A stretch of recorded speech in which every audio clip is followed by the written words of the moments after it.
your current thesis on aging is, and just how it compares to the other ones that are out there. In one of your recent interviews, you kind of dichotomized it between 3 different modes, but I'd love to just get a sense of how you view aging. Okay. If you ask to a lot of people, even in the scientific community, what aging is, you will have multiple definitions.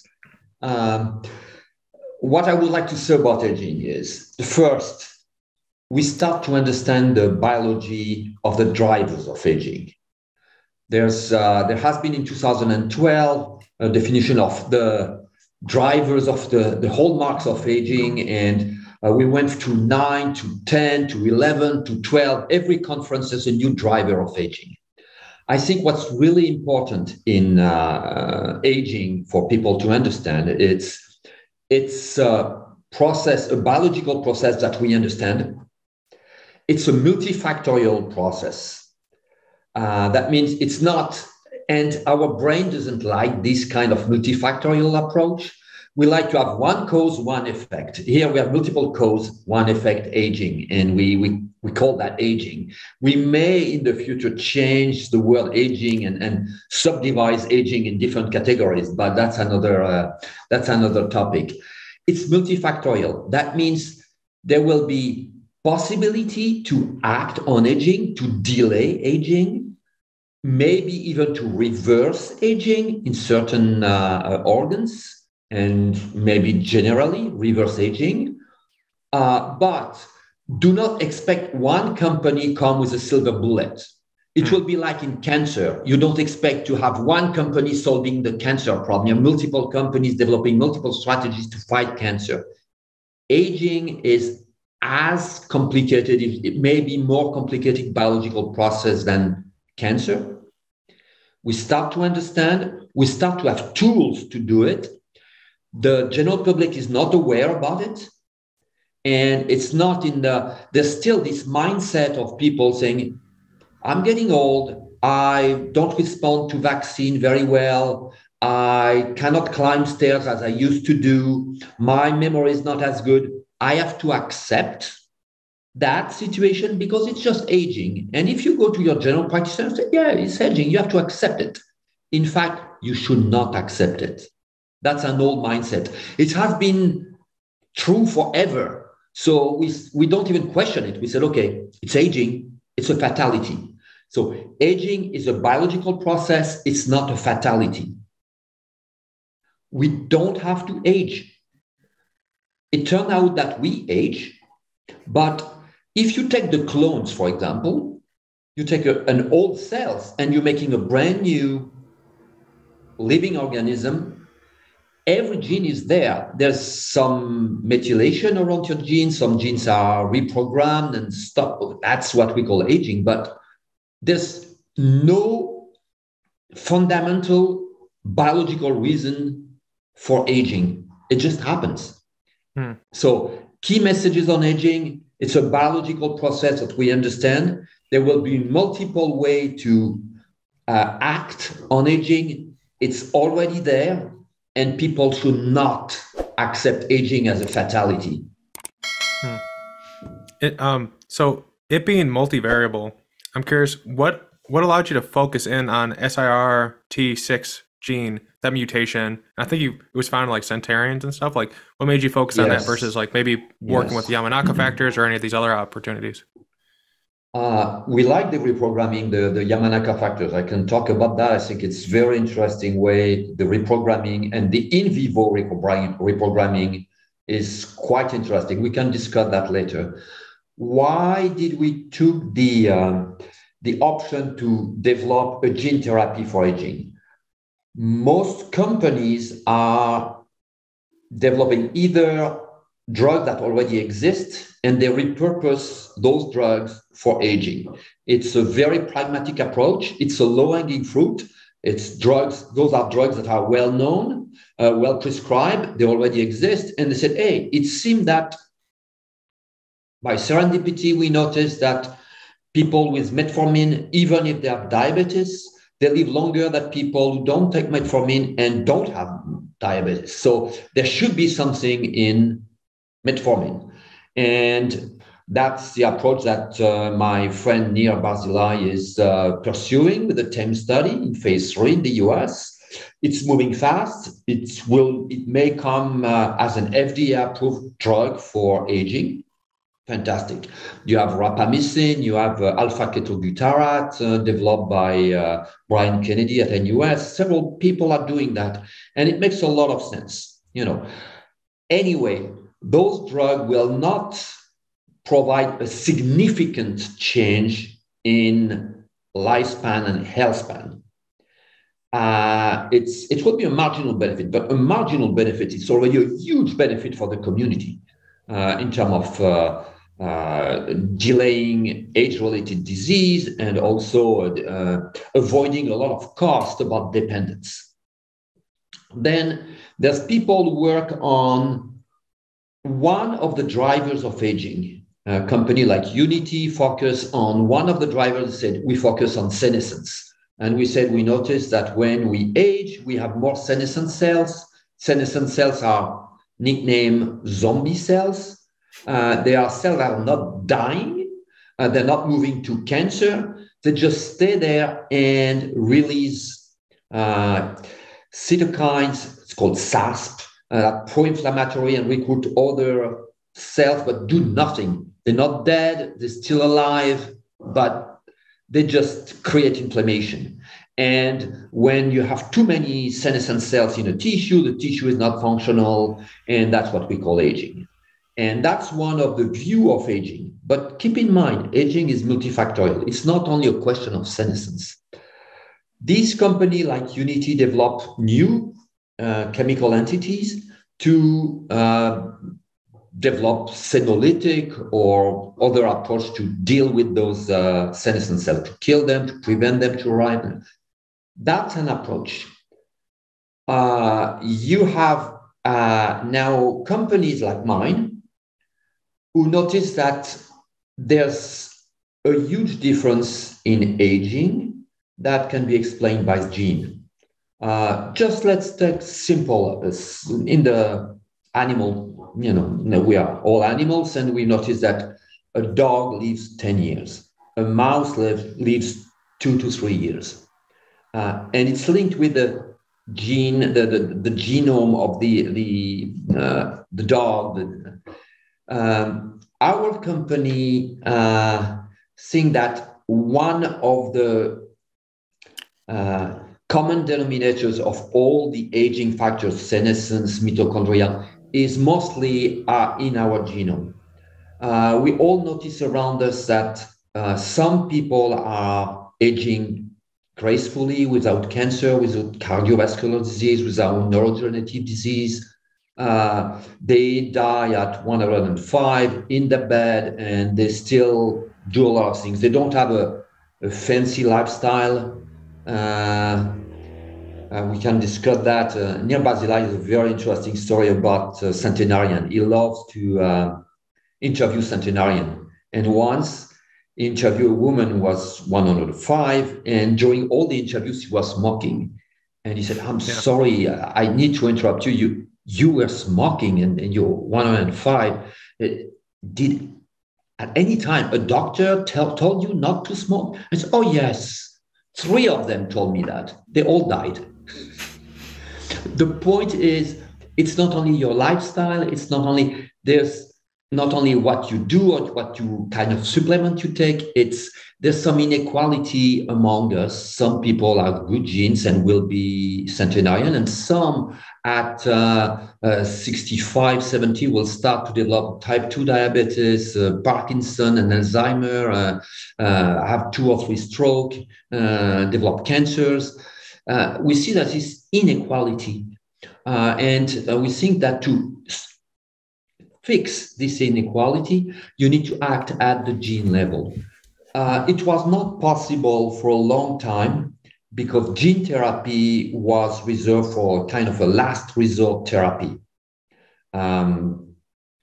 It was very expensive, it was dangerous, and it was not always ethical, because what we were doing is push a gene into your chromosome, integrate that in your genome. And once it's there, you cannot get it off. You can silence it with some, but it passed. So it's not good. It's not ethical, and it's dangerous. And it could. We have now better tools to insert those genes, like at a precise point. But if you do it randomly, you may have disturbed some genes and create a lot of issues. So dangerous. It was very expensive. Now the Moore law that applies to electronics applies really well also on gene therapy. And the cost of gene therapy has really shrunk and is shrinking every day. There's a beautiful gene therapy, AAV therapies like Luxturna. You're blind, you can see again, cost of it $2 million. You understand that you cannot say, okay, we will help everybody to age better with providing $2 million. It doesn't make any sense. Now we can do gene therapy that are not inserting into the genome. So they have a transient expression. It's like an extra chromosome that's next to it. And express the gene and the protein that the gene is coding for, and then disappear and hidden slowly by the nucleus, and you repeat. It's very safe, it's ethical, and it's not expensive. So it's now a toolbox that we have that allows us to help people to improve their genome to age better. And at the end of the spectrum, the more aggressive people are going for the reprogramming. That's what Altos Lab is doing. We also have project for reprogramming. It's very interesting, but it's still, the in vivo reprogramming is still in the infancy. It's progressing very fast, but there's still this risk of sarcoma, and it's in a 10 years horizon. Mm-hmm. Do you, for administering it, is it the CRISPR that's helping you select down? Or is it CRISPR is integrative. Okay, so that's one of the tools that CRISPR-9 is a very interesting technology that allow you to insert a gene at the proper place in the DNA. What we're doing, we do not interfere with your existing DNA. Okay. We just had something that goes into the AAV, and we develop special tools. I don't want to be too technical, but AAVs have some limitations, and they are mostly immunogenic. So they're interesting because they don't insert into the genome, but therefore they slowly disappear in your nucleus, and they have to be replaced. So you need to repeat the injection. And because the immune system start to recognize and build some immunity, some neutralizing antibodies against those AAVs, and with time, the infusion you give is less and less active. So we had to find some tools, and those tools exist, and we developed. That's part of our expertise at GenFlow, is to have this encapsulation of AAVs that blind them to the immune system. So it allows us to have repeated injections without losing the dose, without losing the response, the initial response. It's also helped the expression of the sirtuin-6 gene that we are trying to express. We'll discuss that later because it's not the wild type, the regular sirtuin-6 gene. But it's also allow us to lower the dose because we have higher expression. Yeah, I think with gene therapies like what you're proposing, some people would say, oh, you have to take another dose and see that as a bad thing.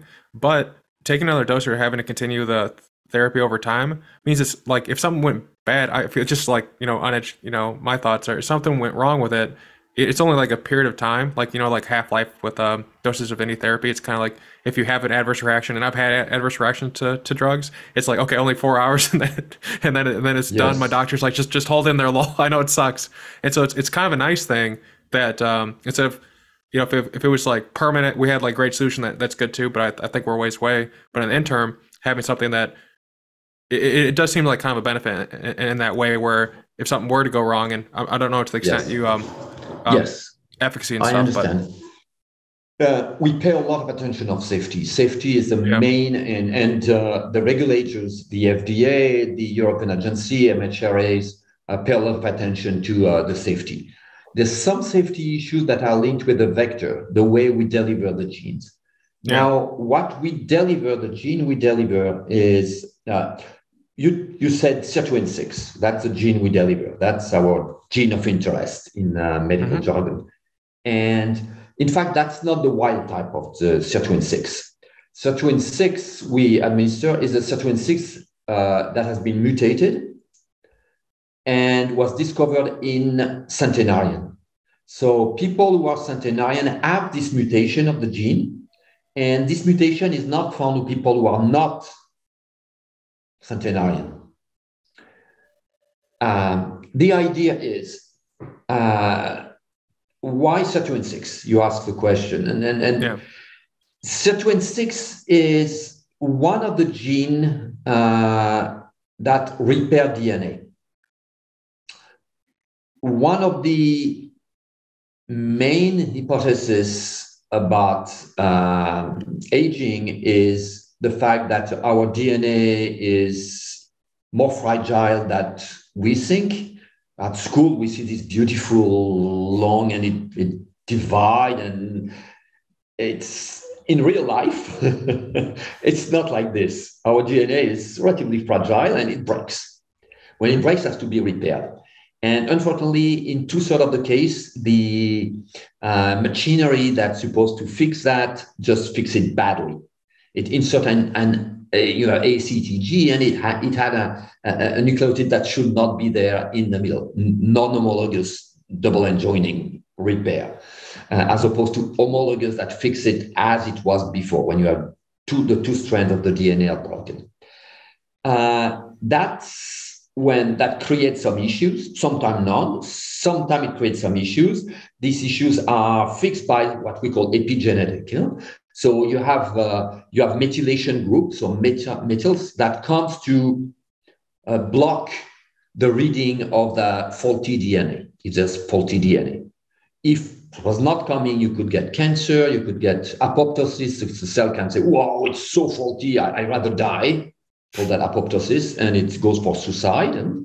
Or it's super faulty and creates some very bad stuff, and move to cancer, and called cancer, or it can go to senescence. So it's never good. And one of the way to escape that is to say, okay, there's something wrong, let's put a carpet on it, and no one saw that there's dust in it. And with the accumulation of all this dust under the carpet, the methylation, the methyl group carpets, that's epigenetics, is what we call aging. And this epigenomic, are you familiar with epigenetic? Yeah, it's maybe I should I should think of it like explain a little bit. So because I will use that, and especially when we talk about reprogrammation,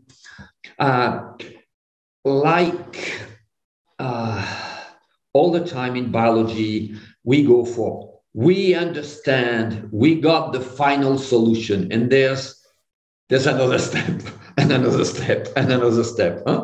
When I was going to medical school, we saying, okay, we understood Parkinson. There's no need to understand Parkinson, and it's getting, now we still don't get Parkinson. It's not only a question of dopamine and locus niger.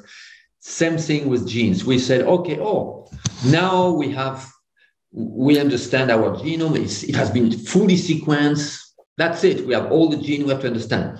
What we have to understand, that our genes are read or not read, and the life around us act on our genome and hide stuff. It makes a lot of sense. When you just an embryo, you have cells that are pluripotent, can do everything, but the cells on my skin, only the DNA that's necessary to do skin cells is expressed. Everything else is shut down. In my liver, I have only the genes in my hepatocyte. I have only the genes that express are the only genes that are necessary to make an hepatocyte, not even the stellate cells or Kupfer cells, just that. It's programmed, and with this, it's just the methylation that goes and other tools that that living organism develop to deal with DNA. And this reprogramming with the Yamanaka factor is to get rid of all this and to go back to the first cell that could do everything, pluripotent. So the methylation is quite important. And the fact that our DNA breaks just interfere and the repression with methylation accelerate aging. So we wanted to have one of those genes that repair DNA, to come back to our discussion about SIR286 and why SIR286. We digress a lot, but coming back to your question, promise. This gene that are repairing DNA, we have a lot. And every living organism has evolved a lot because it's a huge problem. And it's a crucial problem. If you cannot fix your DNA, if you cannot have a gene that repairs DNA when there's damage, there's no life. So we all evolved, and we have the same genes as mouse, as a dog, even some, So it's very old. And we have a lot. Most of those genes are very big because they're old genes. They are very big, and they have multiple functions. They do this and a little bit of that. So if you want to do a gene therapy, you need a gene that's relatively short to go into your vector. And you don't want a gene that expresses multiple proteins, code for multiple protein, because then it's very difficult to control. In addition, you have one of the first genes that was an age regulator or an epigenomic controller was FOXO3 with a woman called Linda Canyon. And FOXO3, for example, is not a gene that's eligible for gene therapy because it's a FOXO3. It's a gene that will have an impact not only with multiple proteins, but an impact on other genes. So it cascades, other genes to work or to be closed or open or closed. So the SIR286 was very small. The cDNA, the coding section of the DNA of the SIR286 is less than 1,000 base pair. So that was very easy to use it with a gene therapy, and it allowed us to have a lot of safety, like a switch on-off, to be sure that if there's any problem, we can switch off, things like this. You have enough room in the vector to put a lot of stuff and play with the promoter and the poly-A tail and a lot of other issues that you fill up in your vector. What really pushed us to SIR286 is the fact that it has been tested in multiple animal models, and it always extends lifespan. Now, that's not the wild type. It's not my SIR286, your SIR286 that I use. We use centenarian SIR286. This centenarian SIR286 has been identified in centenarian as a better ability to repair DNA. And that's a better tool, because what we want to do is to, with age, help your genome to better fix DNA damage. The problem with DNA damage, we have a limited number of genes that take care of the problem. And then you have DNA damage, and it's increasing. And after a while, the system is overwhelmed and cannot do the maintenance properly and needs some help. And what we do is just to provide an extra help. So you're overwhelmed, here is some. And in addition, we don't use the one you use. We use the super one, the one you find in centenarian, that repair even better. That's why we chose this sirtuin-6 centenarian. The trigger, in fact, was a publication in Cell in 2012 by Vera Gorbunova in Rochester University. She worked with us, and we're doing a lot of stuff with Vera. She did a very smart experiment. She took multiple rodents, and among rodents you have mouse and you have naked mole rat or beaver with very different life expectancy. Mouse live 2 to 3 years. Naked mole rat, beaver, 30 years. They're both rodents. They should be cousins. They should have more or less the same, between human, we die if everything is going well between 80 and 100 and, 70 and 100 and fine. But that's not this big discrepancy. And she tried to understand what was different. She looked at sirtuin-6 and switched the sirtuin-6. She took the sirtuin-6 of beaver, sirtuin-6, and she demonstrated a correlation between the quality of the sirtuin-6 and the life expectancy. The next big finding in this paper was between the sirtuin-6 of a mouse and the sirtuin-6 of a naked mole rat, 30 years difference in, factor 10. Only 5 amino acids difference on a protein that has 350 amino acids. We are talking about a gene that has 1,000 base pair. And that's a small, very small variation in the 5 amino acids. It's extremely small. And it was begging the question, could we have a super sirtuin-6 in human?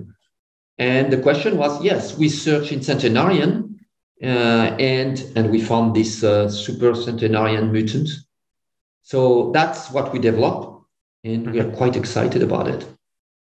Is it possible to supercharge it so it's even better than what's found in centenarians? So that's if they're the top that we found, can we go above that? Yes, I wanted to simplify because I didn't want to take too much time. But in fact, Albert Einstein College of Medicine in New York, Columbia University, and Vera Gorbunova found, in fact, not one mutation but 2 mutations. And so when we started, we thought, okay, which one should we take? And we look at one, we look at the other. They were exactly the same. They had the same benefit.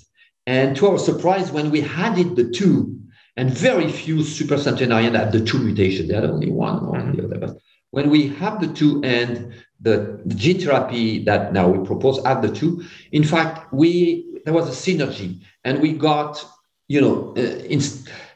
one mutation allowed to triple the ability to repair double-strand break.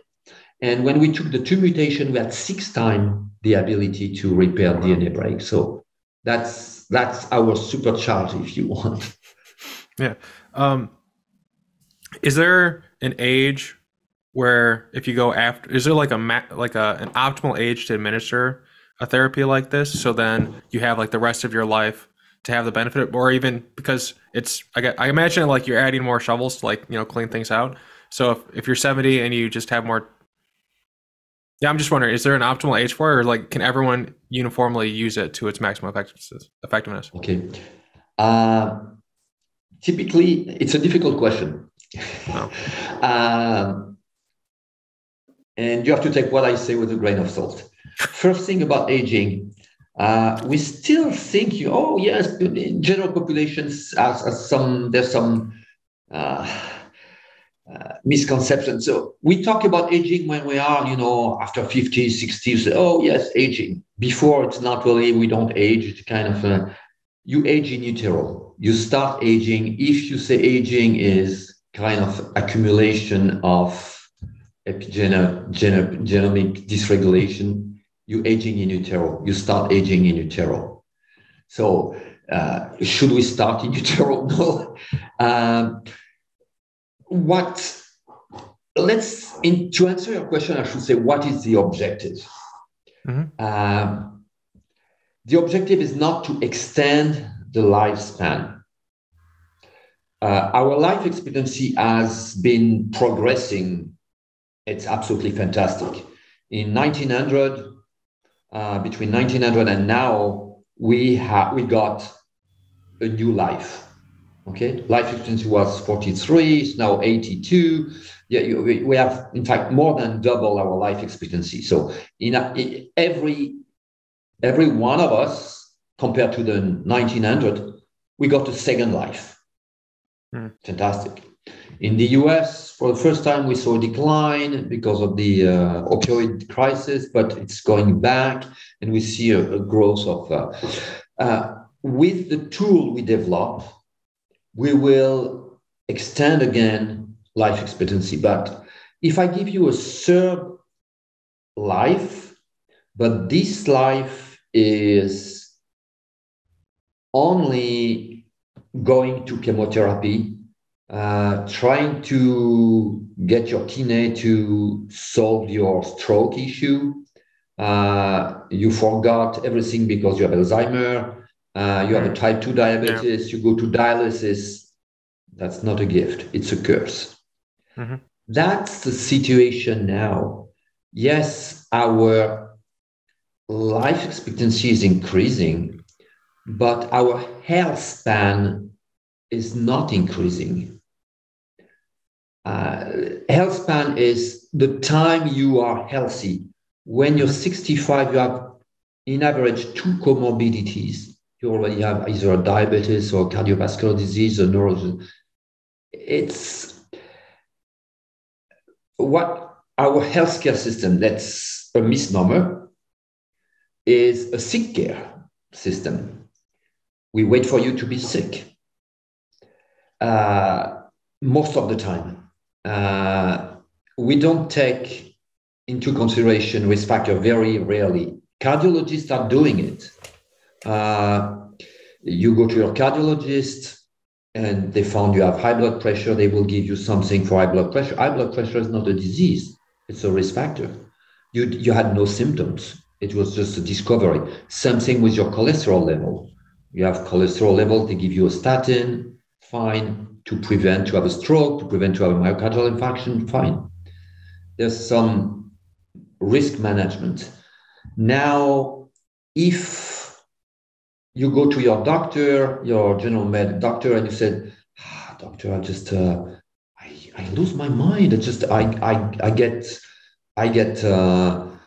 the flu every time I travel now. I forget stuff. I cannot take the stairs as usual. He will say, you're aging. You have to accept it. There's nothing I can do. That's not correct. Now we have tools.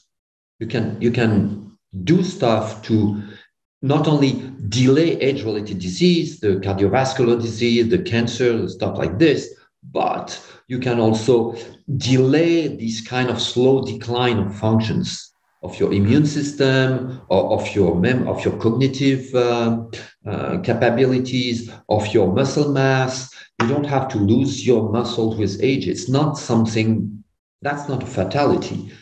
So if you were going, the issue is, it's very important that we have this kind of talk with general public, because if you go to your cardiologist and he says you have high blood pressure and you have cholesterol to the roof, Lowell will do nothing about it, because this is not a disease. You had no symptom. You didn't notice it.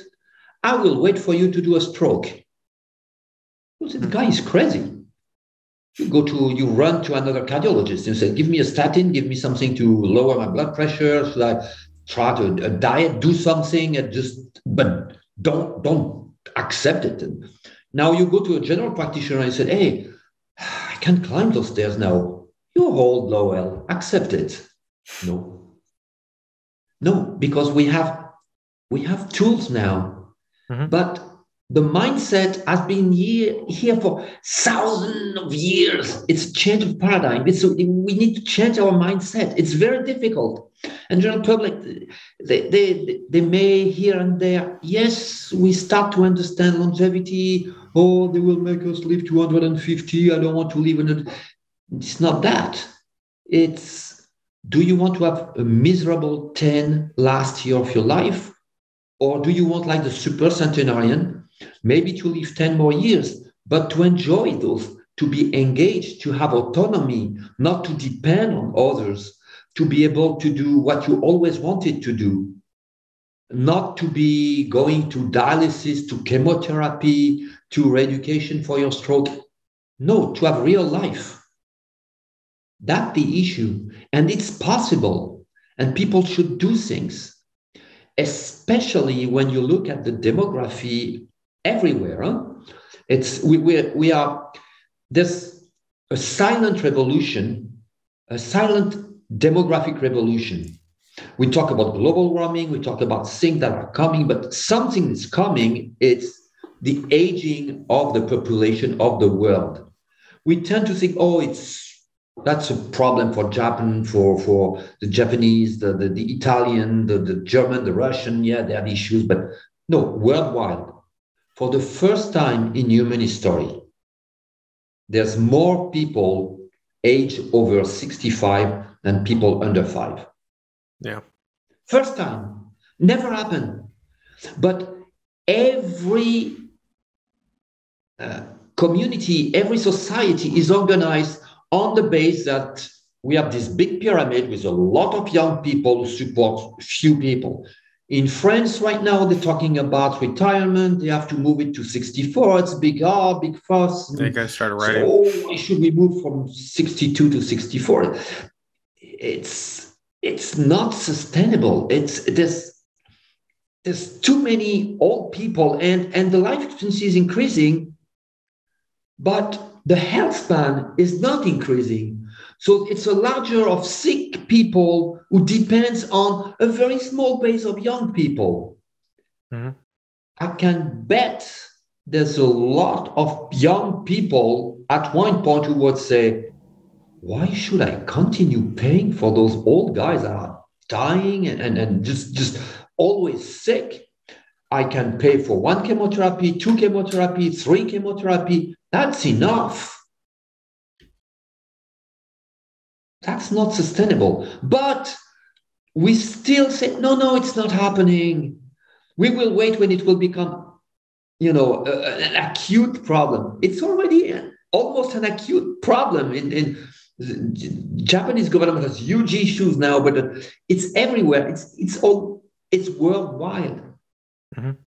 Yeah, I think China has it the worst. We need to do something to increase health span. It's an emergency as a society. Of course, there's a huge benefit at the individual level, but as a society, it's a problem. If we don't solve it, we have a big problem, a major problem. Yeah, I think I was reading that like China has it the worst. Like they mislabeled like 100 million people, so they actually have an even worse pyramid. America is like the millennials, my generation. It's like we're kind of fat, but then other people underneath us are there's not that many. That's what I mean by fatness. Yeah, population demographics are really interesting. When you're developing, just as like a quick aside.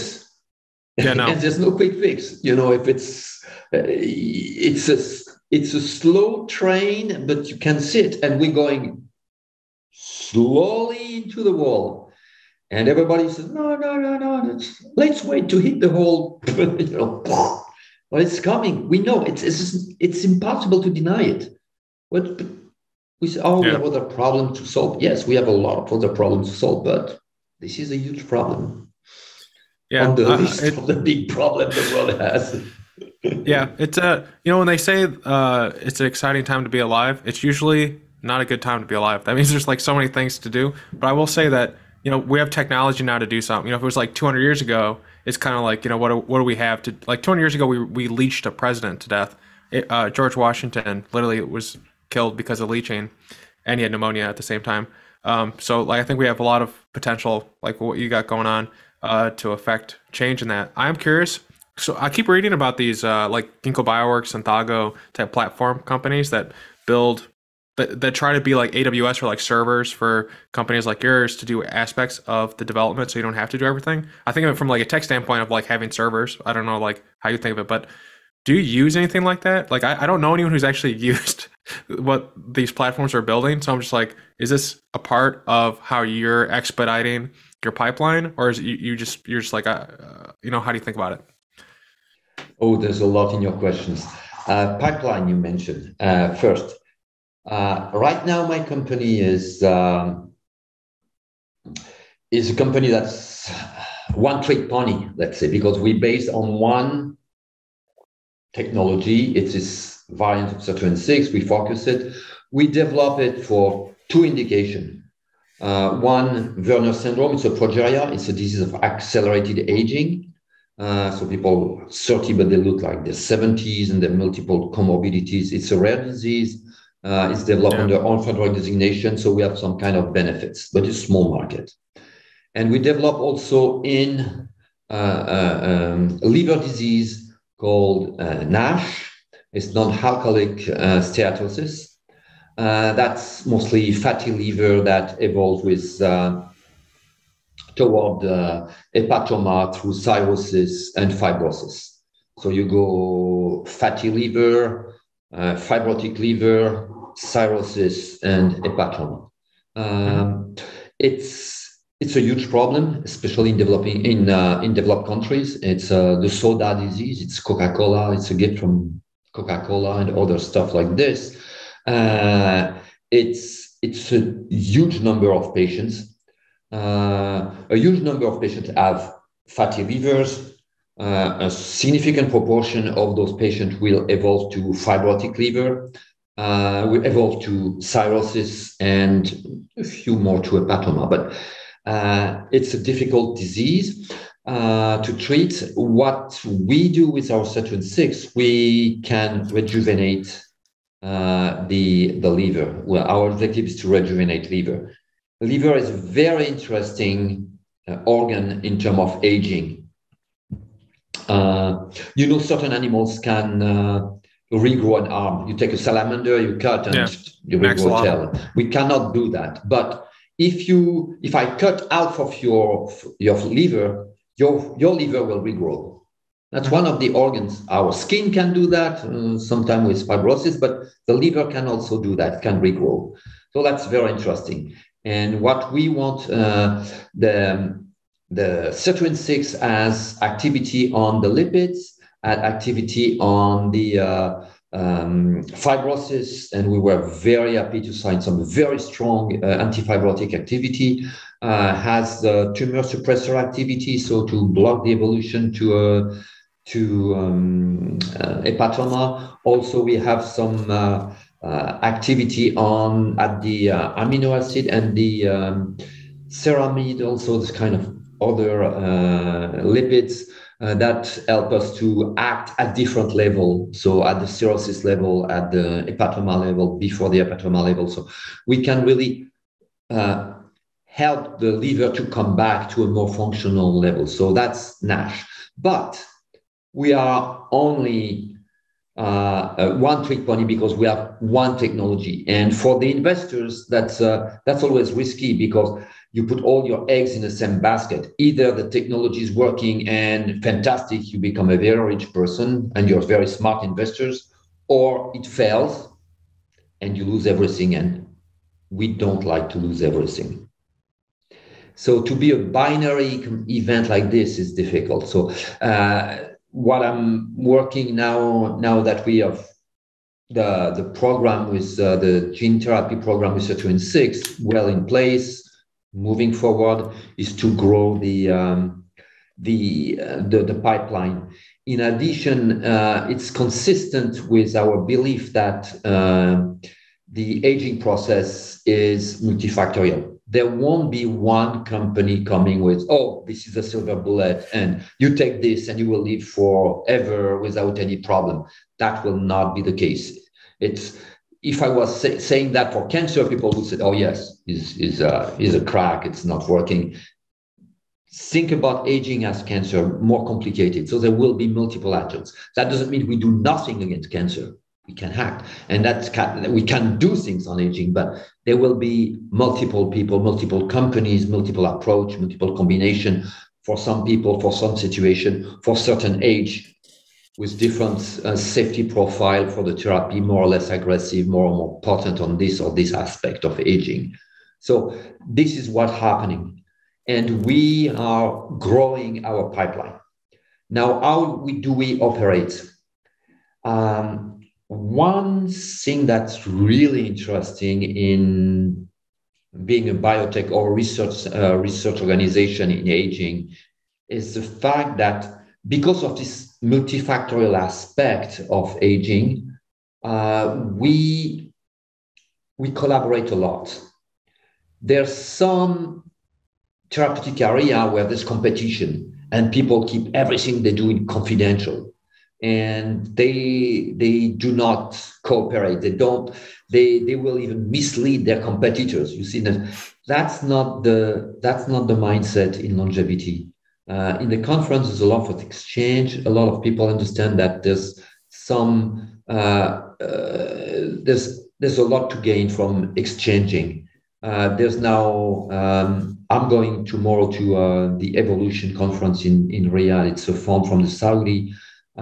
They grant companies, but when they give you a grant, they want you to promise that you will publish the results, even if it's negative. And that's very important, that you share things like, this is not working, don't waste your time on this. And if it's not working, you can say, oh, then therefore maybe this is working. So we all benefit from that. So there's a lot of collaboration, a lot of cooperation, and it's a very attractive therapeutic area in that sense. So a lot of collaboration is going on through conferences, and it's very vibrant. You have also to understand that people who go to aging research are all passionate.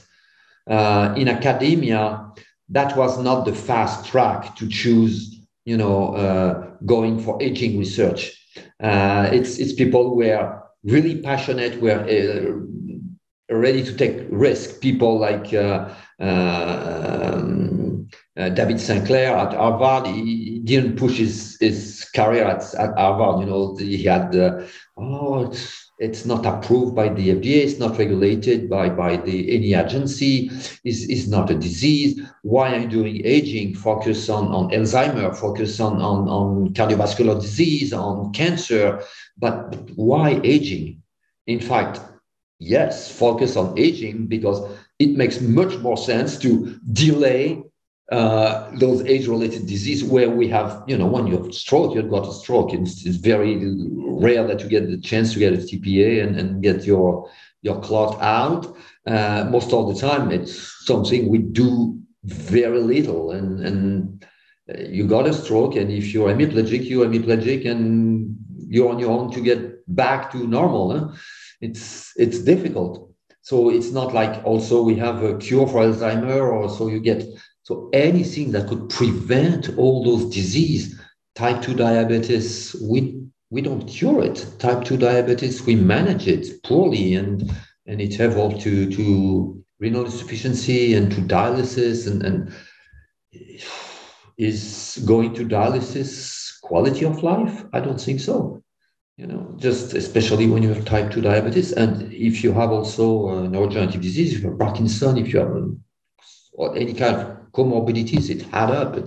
And your life becomes meaningless and without pleasure. So yes, it should be a focus.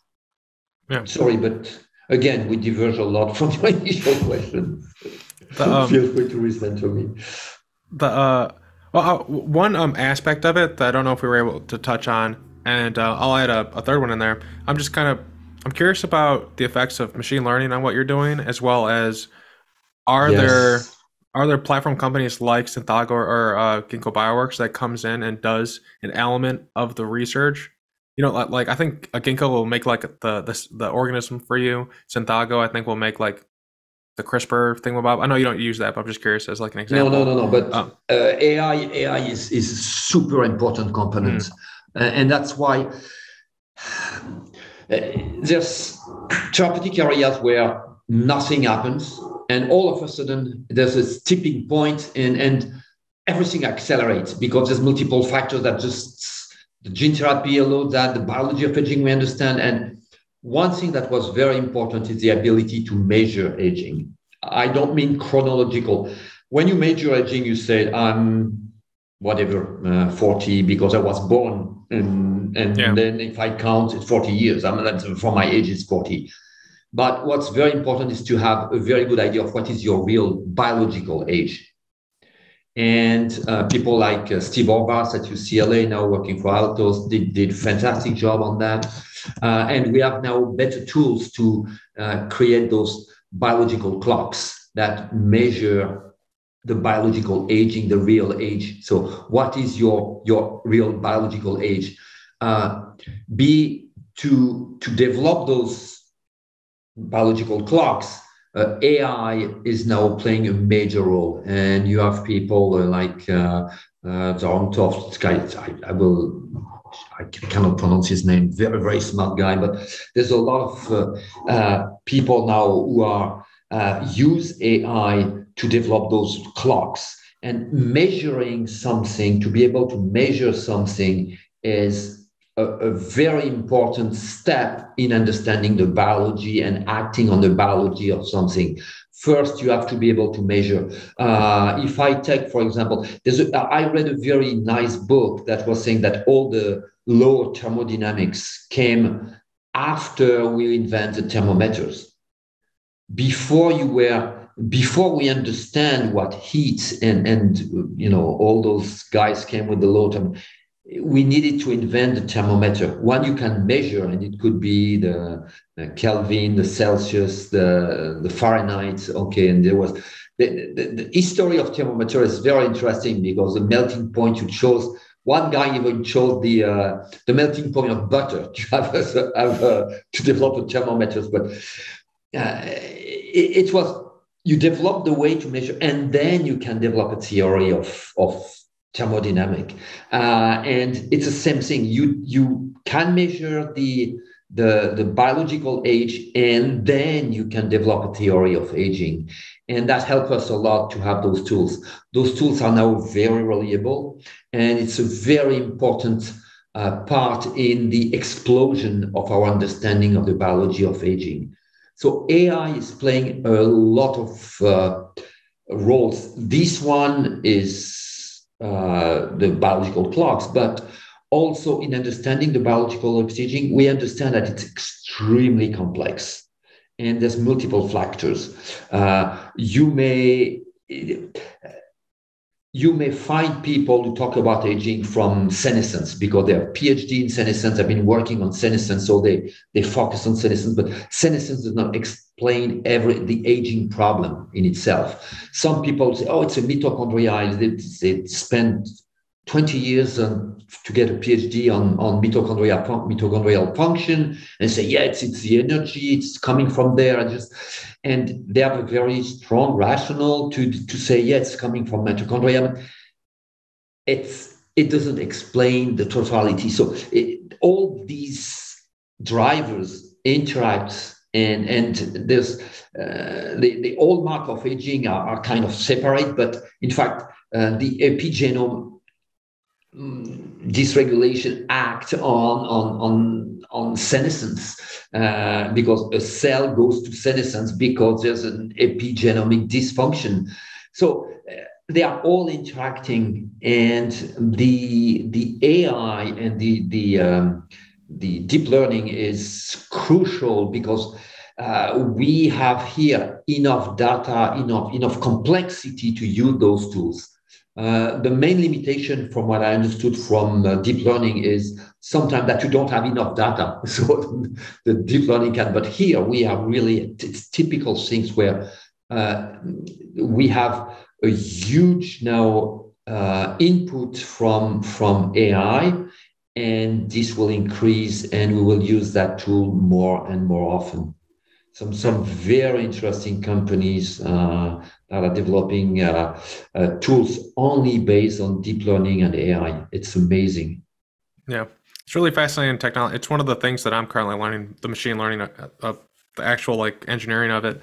The label of the podcast is Learning with Lowell, and I always like to ask people, what are you currently working to learn about? Like, personally, professionally, it could be like playing the violin.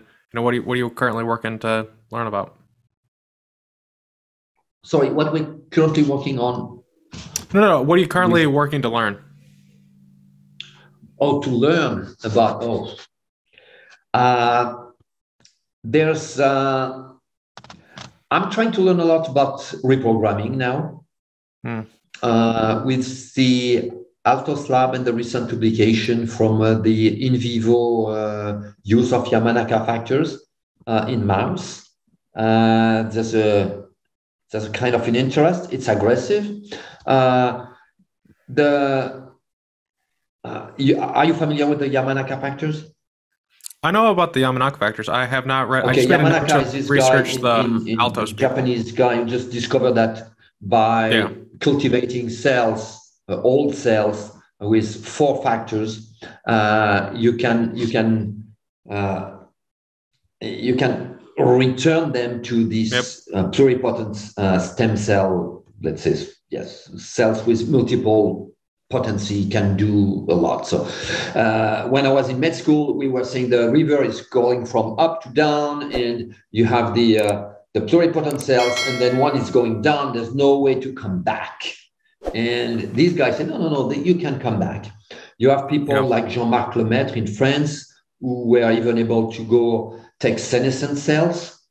With the 4 Yamanaka factor, if the cells is in senescence, you cannot reverse it to iPSC, to induce pluripotent stem cell. But Jean-Marc Lemaitre and his team in France, in Montpellier, they used 2 other factors. And with these 6 factors, they were able to take a fibroblast of a French centenarian and to get iPSC from this centenarian fibroblast senescent. So we can do a lot. The issue among the 4 Yamanaka factors is the fact that 2 of them are oncogenic. I mean, they trigger the cancer. And so, yes, you can make it. You can make a living organism young, but with a teratoma. And teratoma is not a tumor you want to have. So it's very bad cancer. So far, it's a bad idea. There's a Spanish guy. There's a team that now have been hired by Altos to develop this in vivo use of Yamanaka factors with a switch on off. And the idea is we just express those Yamanaka factors for a short time, and then we switch off. And by doing that, we can do this in vivo reprogramming and getting the old cells going back to not only the iPSC. And the idea is to go back as not too high, but so partial reprogramming is also an issue, and a lot of people are working on it. There's now other factors that are used at the 4 Yamanaka factors, or the 6 factors that were used by Yamanaka and Lemaitre. There's some that are quite interesting, and we're working on that, and that could be one of our projects and it's in discovery right now, but we would like to move that to a preclinical as soon as possible. It's very interesting. We are also working on a product that to add to our pipeline, not to be this kind of binary proposition for investors, to have multiple approach. And we're working also on product that have some activity on metabolic syndrome, obesity and type 2 diabetes. And it's consistent with our NASH program. So we have some expertise here, and we can expect synergy in development. So that's what we try to focus right now, to being very pragmatic. But the point when you said, what are you learning now? I'm learning it's this area of discovery of aging it's really amazing. It's a year ago, this discussion we just had about reprogramming was impossible. It would be, no, it's not possible. It's in vivo reprogramming. It's no way. It was possible in mice under certain condition. Can it be extrapolated to human? Certainly not at this stage. There's a lot to do, but it's progressing at an exponential level. So you need to learn all the time, and the truth, the paradigm can shift very fast. There's a lot to learn, and if you don't want to learn, I think you're dead in this because it's moving so fast. So there's really this idea of you need to keep up with the science. Yeah. The issue with science that goes too fast is that the mindset of the general public move very slowly, and then you have this disconnection between a scientific community that says, oh, we can do all those things, and we discover it, and the public just said, I don't even know. It doesn't make any sense because for years we have been, doing nothing, and it was what commonly accepted. For example, that aging is a fatality, and we have to accept it. And on the other hand, you have this exponential accumulation of knowledge about aging. So that's why it's important for people like you to just kind of get the message out, guys. Get interested in it. You can have a real benefit by looking at that. Some aspects of living longer I wanted to ask you about. Specifically, how do you do intermittent fasting? We talked about this beforehand, like how there's people usually hand wave this detail. I'm just curious, how do you actually do that in practice? Okay. So first, living longer is a shortcut to say we increase health span. Again, living longer with, if it's to go to chemotherapy and dialysis, no, thank you, I don't want to. And I think that's shared by a lot of people. What you want to do is to increase your health span, how long you stay healthy. And you want to be able, how long do you want to be able to run a marathon? Do you want to run a marathon at 80? Okay, that's one point. Now, diet. And you said intermittent fasting. Intermittent fasting is certainly very interesting. It's one of the way. The best way to act on longevity based on animals and data, and that's what Aubrey de Grey, a good friend of mine, just developed that. It was caloric restriction. So if you limit your caloric amount, you don't eat too much, you live longer. And it's true on every animal. And when you look at any kind of lifestyle intervention, there's exercise and caloric restriction. Those are the most impactful. Of course, avoiding stupid things like smoking, because you will get, that's part of, But among the change in lifestyle interventions, it's caloric restriction and exercise. Now, intermittent fasting. Intermittent fasting is a term that's coined, and it's what is intermittent fasting? Is it this 8-16 hours when you have an 8 hours window to eat?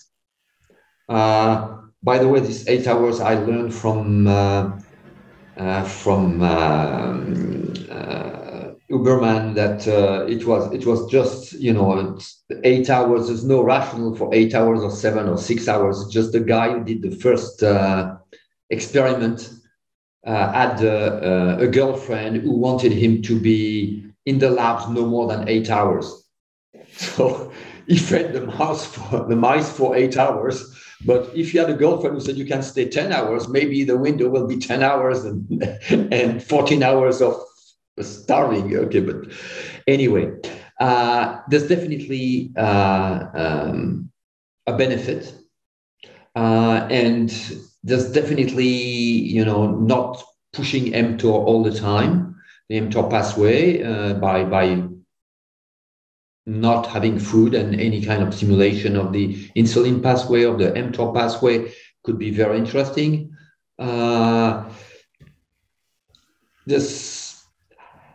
I don't think that the jury is still out. You will have a lot of medical gurus. It's not my specialty, but they will say, "Oh, this one is 8 to 18 is you need to fast for 3 days. Yeah. You need to," because some intermittent fasting will say, "Oh, yes, and if you can starve for 5 days." And there's people who have commercial, they have those clinics when they say, "Oh, yes, you can stop eating for 5 days. We'll help you. We'll give you our special drink, something. We'll be there with you as a psychologist," because they have some, agenda. And I think limiting the amount of calories you eat to the minimum, but still allowing to have exercise, because exercise is also very important in terms of lifestyle intervention. What you need to make the choice is something you can sustain. If you can, stop eating for 2 days without any problem, and you can do that every 2 months, and you can do that for the rest of your life. The 16 hours of nothing to eat, and eat everything, your meals in 8 hours, seems easy socially. Social interaction is very important. So if you skip the breakfast, you take a late lunch, and you eat, after, not before 9, and after 9 you said, "I stop." It seems easy to implement. It seems to be a lifestyle that's consistent with keeping some social interaction, because if you do something too weird, you lose or you limit your social interaction to a group of people who are as weird as you are, and it's not good.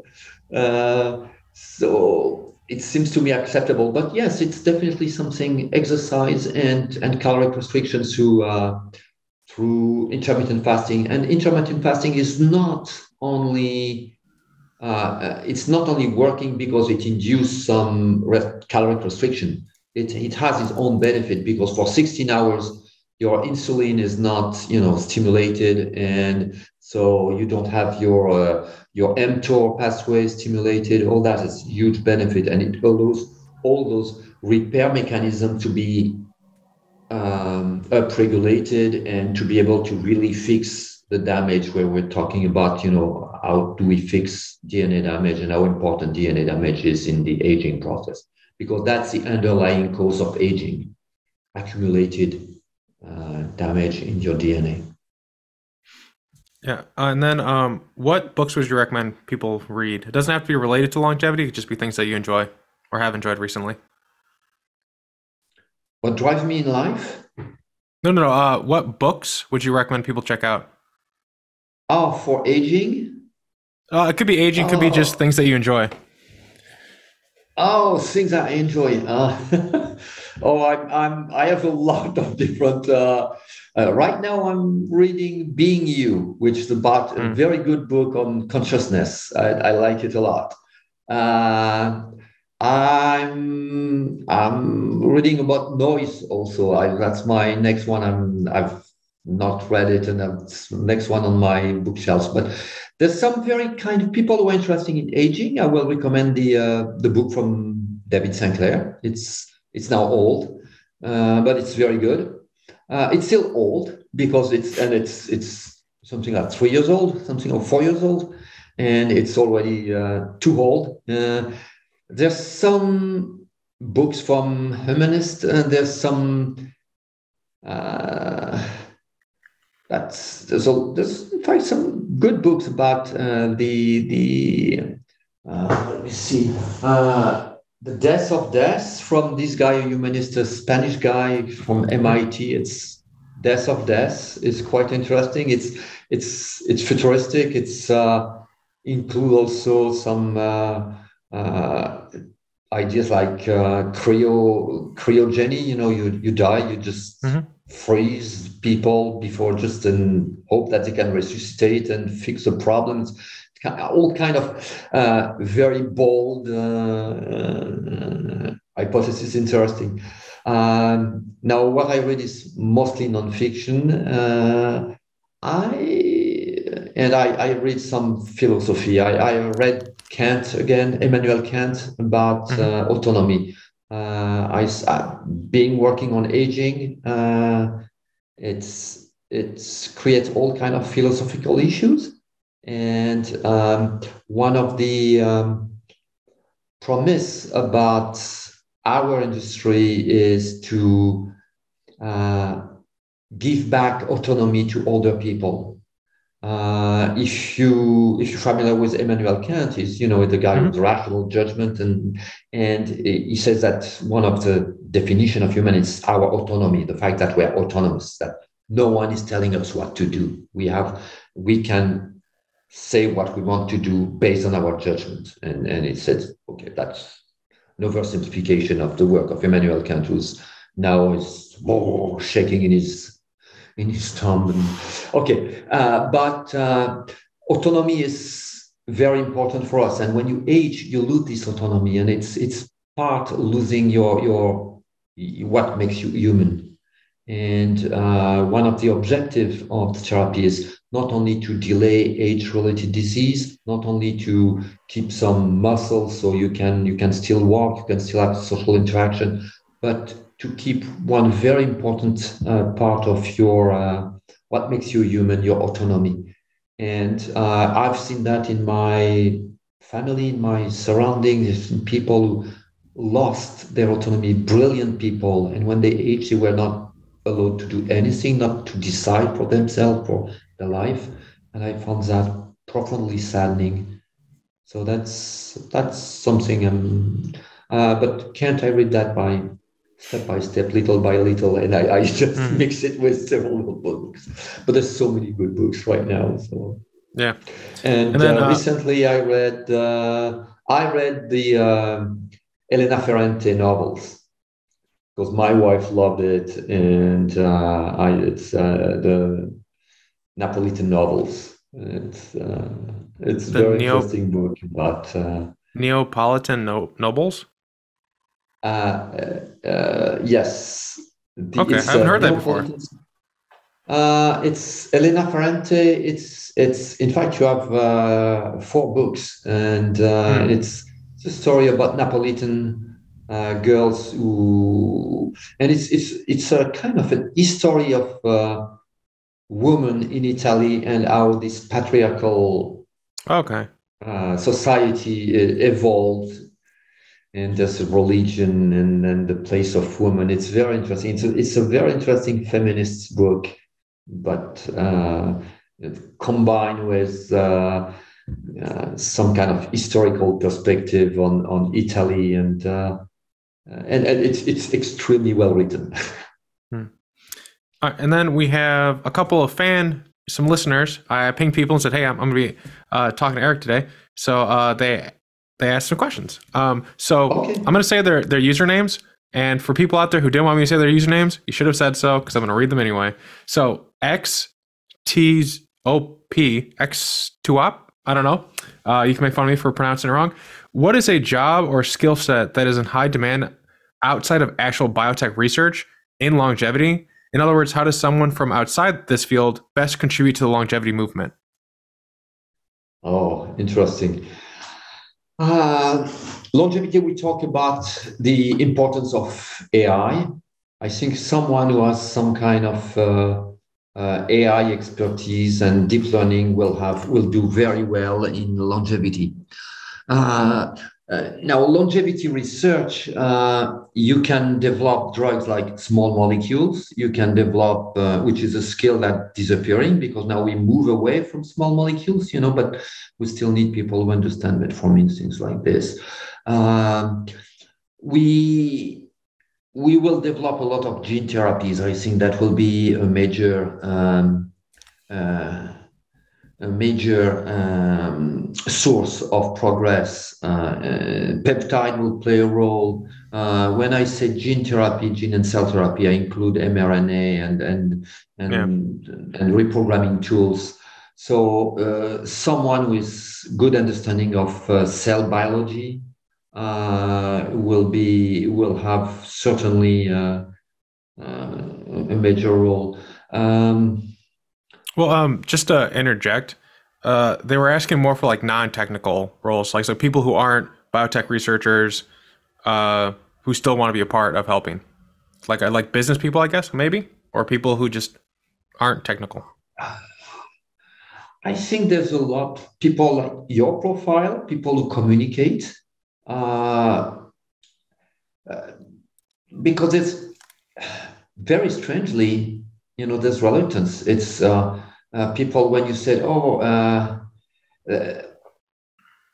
there's this feelings in the general community. And again, it's maybe I'm biased, but it's maybe coming from a frustration I have that people think, that's just Jeff Bezos, wanted to leave 150 and biotech will develop them these very sophisticated tools, and those guys will play golf at 150 when the rest of us will die at 85 or 95.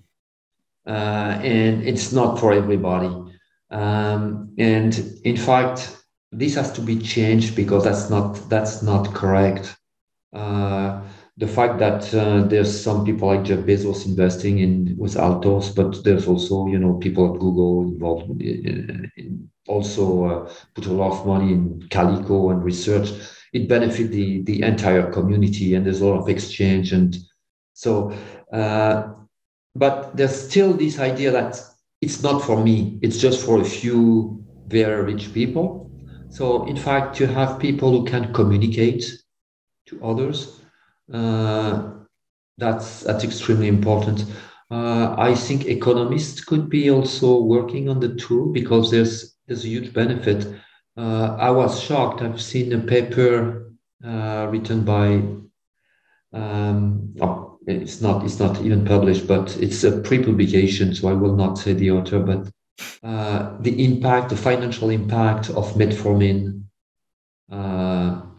It's a small benefit. We said, metformin is this anti-diabetic drugs that has some extra benefit in terms of aging and has positive impact of aging. The impact is marginal, but even this marginal benefit has a huge financial. It's incredible, absolutely incredible. And it was done with major institutions, so I trusted the figures, but it was not done by some small guys in his basement. It was really very well executed work.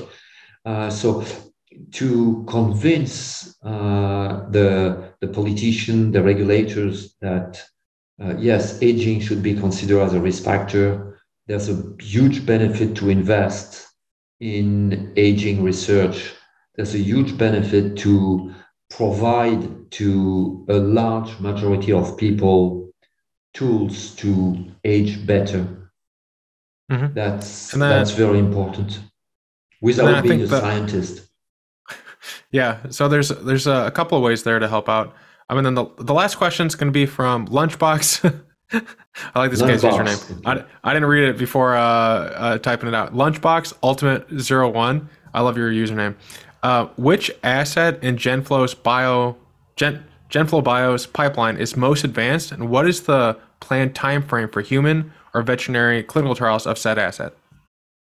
Okay, so we have one Sirtuin-6 program that we decline in three different programs. Mm-hmm. One is NASH. NASH is now progressing the fastest. The Werner syndrome is also moving. It's moving. It's the work on the delivery has to be a little bit more sophisticated. The first one is we have to deliver the gene to the liver, and it's easy. because the liver is the organ that captures most of the vectors. There's some little what we call PK/PD, pharmacokinetic, pharmacodynamic, just issues with the Werner syndrome. So we need to do a little bit more work, fine-tuning of the delivery for the Werner, so it's a little bit late. It can go a little bit faster after because it's under orphan drug designation. It will be done under orphan drug designation. It's not yet. We didn't get the designation yet, but we will apply. And it's a shorter clinical development, so it may be the first one that will be proof of concept. It's very important for us because my company is based on the idea that at one point the regulators will consider aging as a risk factor, and we see hints of that everywhere. The TEM study, it's a phase 3 study approved by the FDA, and it's an aging study. So if they approve it, they will have to approve on these criteria of this phase 3. And Nir Barzilai and his colleagues did a fantastic job. They've been very rigorous, and they were trailblazer for that. And those guys are, the entire community should be very thankful to those guys because they did an absolutely fantastic job and then set up a very good basis for a future approval. When the regulators will say, okay, now we regulate the FDA, the MHRA, the EMA, the European Agency, Medical Agency, will say we regulate therapy for aging. This will not be biotech like mine. Now the research is mostly academic and biotech. There's no pharma. You cannot see Pfizer or Merck or Novartis or Sanofi, any kind of those big guys. Lilly, they're not in aging. They don't have active program on aging. It's too risky for them. And this makes sense because for them, it's not regulated. It's not our business. As soon as this will become regulated, or there will be more rumors that it's coming, and it will be 2 to 3 years, my guess. Worst case scenario, maybe 4 or 5 years, really worst case scenario. But I see that coming with 2 to 3 years. It could be MHRA, it could be FDA. It seems that EMA is a little bit slower, may change. But this will happen. When this will happen, you will see a wave of acquisition of pharma. The big pharma will jump on those biotech, and we want to be one of the biotech that will be acquired by strategic acquisition at crazy prices, like we've seen in immuno-oncology when oncology was only chemotherapy, targeted drugs, and then someone has stupid ideas. Oh, we can use immune system to regulate. No, this will never work. And then you have CAR T cells and checkpoint inhibitors. And then you saw this this huge appetite of pharma, the oncology pharma company, large pharma company, just bought those immuno-oncology companies like Kite, Juno for crazy prices. You'll see the same wave of acquisition from pharma. So it's important to have a very strong proof of concept and have a pipeline. So the timing is important, and we expect to have that. We try to not to take shortcuts, but to establish proof of concept as soon as possible. In addition, we have the VET program. The VET program is being very pragmatic. I'm obviously the wrong generation to talk about that. The dog, the story of the dog in my family is my kids crying for a dog. We want a dog, Dad, please, my wife going with them. We want a dog. And I said, come on. And then I said, okay, fine. But you will take care of the dog. I took care of the dog. Now my kids are in college and I take care of the dog. My wife and the kids never took care of the dog. And it's fine because our dog the kids were not exposed to the death of the dog or the decay of the dog. It's perfect. Now, the young generation, they were not like me. They were smarter, and it's what we expect from every generation, to be smarter than the other. And they use the dog. There's a significant portion of couples use the dog as kind of the acid test before having a kid. So they have a dog, and they said, "Oh, we're still together after a year or two, and we educate that dog quite well. He's happy with us. He's not peeing everywhere. He's not eating too many shoes. We should consider to have a kid." "Oh, yes, perfect. We pass the dog test. We can have kids." They have kids, and then the dog, unfortunately, with the sequence of events, has to die when the kids are 6 or 7. And the people from the vet industry told me there's a huge unmet needs for life extension in dogs, because their sweet spot is not the old lady who wants to die before a dog, but it's this young couple who don't want to confront the kids with, "Where is our bill of dogs? Oh, yes, it has to be terminated." "What do you mean, Dad, terminated? It's complicated." And that's the sweet spot. Those are the guys who spend a lot of money, those special dog food that cost a fortune, that are ecologic and whatever, with rich in vitamin and all those. And there's this opportunity with that. We have to do animal testing. It's part of the approval. We try in my company to limit the animal testing as minimal, and we do that through collaboration with a French company that does organoid for us. It's very interesting, organoids, because instead of using the liver of a dog or a mouse to see if there's liver toxicity, we use liver cells, human liver cells, that are put together to create an artificial liver, if you want. Mm-hmm. So it's much reliable, because cancer has been solved in mice multiple times, not in human. And everything that's come from mice or dog cannot be 100% extrapolated to human. So it's usually relatively better. In addition, for example, we do artificial liver, human liver, but we can do artificial liver from cells from patients with Werner syndrome. So we can have a model that tests, and we have that. We're doing that right now. So we have now, so artificial livers produced with cells from Werner patients. So that's very specific. Anyway, we still have required by the agency to present some studies in dogs, and these dogs will help us to do a proof of concept in dogs, and we will recycle that with vet companies. So we'll see to find a partner to have some kind of life extension, but we will not do commercialization by ourselves. It's a different job than what we're doing.